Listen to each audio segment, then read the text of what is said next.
नमस्कार, मी रेश्मा तपासे, मनसे राज्य उपाध्यक्ष। आता इथे मुळात म्हणजे ही जी जागा आहे जी पालिकेने उपोषणासाठी स्पेशली दिलेली आहे, आंदोलनासाठी, या जागेच्याच मी विरोधात आहे। कारण ही एक साईडला जागा पडते, इथे कोणाचं लक्ष जात नाही, ना अधिकाऱ्यांचा येण्याजाण्याचा रस्ता आहे। खरं तर जागा अशी पाहिजे की सगळ्यांना ते दर्शनी दिसलं पाहिजे, जसा गोल्डनेसचा स्पॉट आहे। अधिकारी येताना वगैरे त्यांना दिसेल तरी की कोणतरी उपाशी इथे कोणतरी आंदोलन करत आहे। आणि इथे एक साईडला असल्यामुळे काय आहे ना, त्या अधिकाऱ्यांना काही फरक नाही पडत की कोण उपाशी मरत आहे, कोणाचा जीव जातो आहे, कोणाची तब्येत खालावलेली आहे। मुळात म्हणजे या जागेच्या विरोधात मी आहे। दुसरी गोष्ट, हे जे आता सुभाष भाऊंनी जो विषय सांगितला, एका नगरसेविकेचा इगो हर्ट झाल्याच्या नंतर जो भुर्दंड जे सर्वसामान्य जे फेरीवाले जे आहेत त्यांना जो भुर्दंड भरायला लागतो ते बघा। म्हणजे नगरसेविका फक्त नगरसेविका आहे।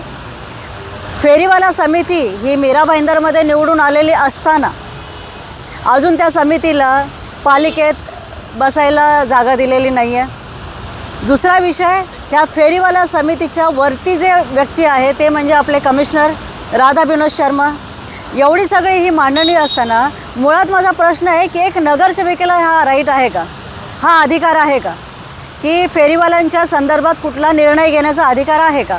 बरं, हे शानू गोयल हे मला वाटतं 2-3 टर्मची नगरसेविका आहे जसलपाकमधून, आणि या 2-3 टर्मच्या नगरसेविकेला हे वर्षानुवर्ष म्हणजे गेले 30-35 वर्ष हे फेरीवाले त्या जागेवरती धंदा करतात, आपला उदरनिर्वाह करतात, आणि हे सगळे पात्र फेरीवाले आहेत।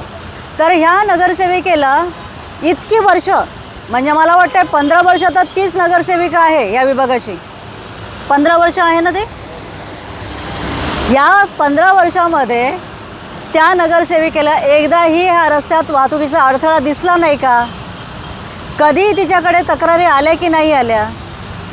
बरं, पात्र फेरीवाल्यांना एकतर धोरण काय पालिकेचं, पात्र फेरीवाल्यांना बसवायचं की नाही बसवायचं? बरं, पात्र किंवा अपात्र फेरीवाला वेगळी गोष्ट आहे। जे पावती गोळा करता, तुम्ही पावत्यांचा टेंडर काढता, पात्र फेरीवाल्यांकडनं पण घेता, अपात्र फेरीवाल्यांकडनं घेता, मग ह्या पावत्या का गोळा करता? नगरसेविका जी आहे शानू गोयल, जो विषय सांगितला सुभाष भाऊंनी, एका मराठी मुलगा जो पाणीपुरी खायला आलेला आणि ह्या नगरसेविकेचा इगो हर्ट झाला, तिचं म्हणणं होतं की फेरीवाल्याने मिळून त्या मुलाला मारायचं।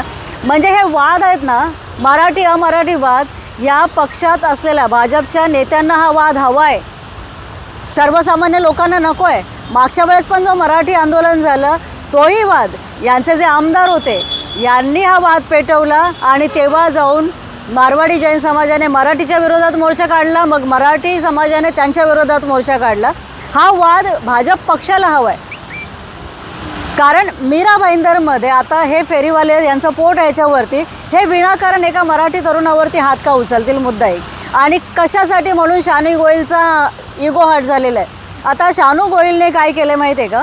फेरीवाल्यांना हटवलं आहे आणि त्या ठिकाणी फुटपाथ बाजूला आहे, फुटपाथचं रेलिंग वेगळं आहे, आणि रस्त्यावरती, बरं का, रस्त्यावरती, ज्या रस्त्यावरती या फेरीवाल्यांचे धंदे लागत होते त्या रस्त्यावरती तिने 3x2चे कुंड्या, झाडाच्या ह्या कुंड्या आणून बसवल्यात, आणि हे जे रेलिंग आहे, हे जे दिसतं आहे फोटोमध्ये, हे जे स्टीलचं रेलिंग आहे, हे तिने रस्त्यावरती लावलेलं आहे। बरं, रस्ता कुणाच्या बापाचा आहे का? जसा फेरीवाल्यांच्या बापाचा नाही आहे ना, तसा शानू गोयलच्या पण बापाचा हा रस्ता नाही आहे ना, बरोबर ना? ही जर डोक्यात, शानू गोयलच्या जर डोक्यात ही हवा गेली असेल ना की मी नगरसेविका मी काय पण करू शकते, तर शानू गोयल मॅडम, तुम्हालाही कायदा सुव्यवस्थेचं पालन करायचं आहे। मुळात म्हणजे पात्र फेरीवाल्यांना ह्या पालिकेने जागा कुठे निश्चित केलेली आहे ती मला पालिकेने सांगावी। महानगरपालिकेमध्ये जी पालिका फेरीवाला समिती बसते त्यांना तुम्ही धोरण दिलेलं आहे का फेरीवाल्यांचं? नाही। या विषयात भरपूर वर्क करायचं बाकी आहे शानू मॅडमला। आणि हा विषय आता 6 दिवस झाले हे साहेब उपोषणाला बसलेले आहेत, 6 दिवसापासून उपोषण चालू आहे। जर त्यांना तब्येतीला त्यांच्या काही झालं तर याला जबाबदार कोण असणार आहे? आता भाजप कसं आहे ना, फक्त एक राजकारण करतं आहे धर्माचं, आणि धर्माचं झालं तर भाषेचं, हे राजकारण करून फक्त लोकांना जळत ठेवायचं आहे आणि त्या इंधनावरती स्वतःची रोटी शेकायची। आता हे जे फेरीवाले आहेत यांनी यांचा उदरनिर्वाह कसा केला पाहिजे, कसा करायला पाहिजे? फेरीवाला धोरण ठीक आहे, फेरीवाला नको आहे, मग पालिकेचं धोरण काय आहे? कारण ज्या मंडया झालेल्या आहेत, जे भाजी मार्केट झालेलं आहे किंवा ज्या मंड्या, त्या मंडयाच्या आतमध्ये जर जाऊन बघाल तर तिथे मीरा भाईंदरचे स्थानिक फेरीवाला किती आहेत हे शानू गोयलने जाऊन कधी बघितलं आहे का? हे पालिकाने किंवा यांच्या आमदारांनी उत्तर द्यायचं आहे.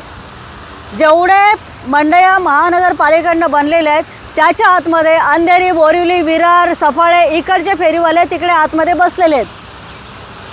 मग तिकडे ह्या शानू गोयल मॅडमचं लक्ष जातं आहे का? जर तुम्हाला एवढंच आहे ना, जैसलबागला बनवा मार्केट आणि तिकडे ठेवा फेरीवाल्यांना.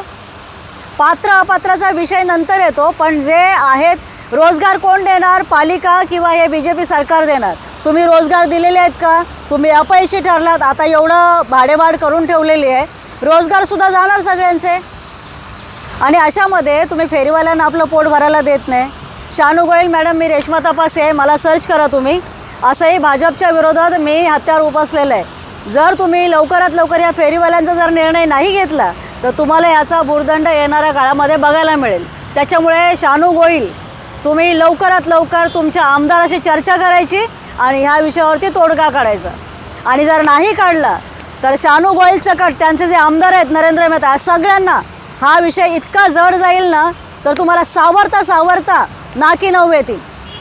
त्याच्यामुळे भाषेचं राजकारण करू नका. इकडच्या सर्वसामान्य लोकांच्या पोटावरती पाय देण्याची जर हिंमत कराल ना तर तुम्हाला या मीरा भाईंदरच्या बाहेर लवकरात लवकर फेकलं जाईल, याची नोंद घ्या. धन्यवाद. आणि आमदारांनी हा विषय विशेष व्हिडिओ बघावा. धन्यवाद. जय हिंद, जय महाराष्ट्र.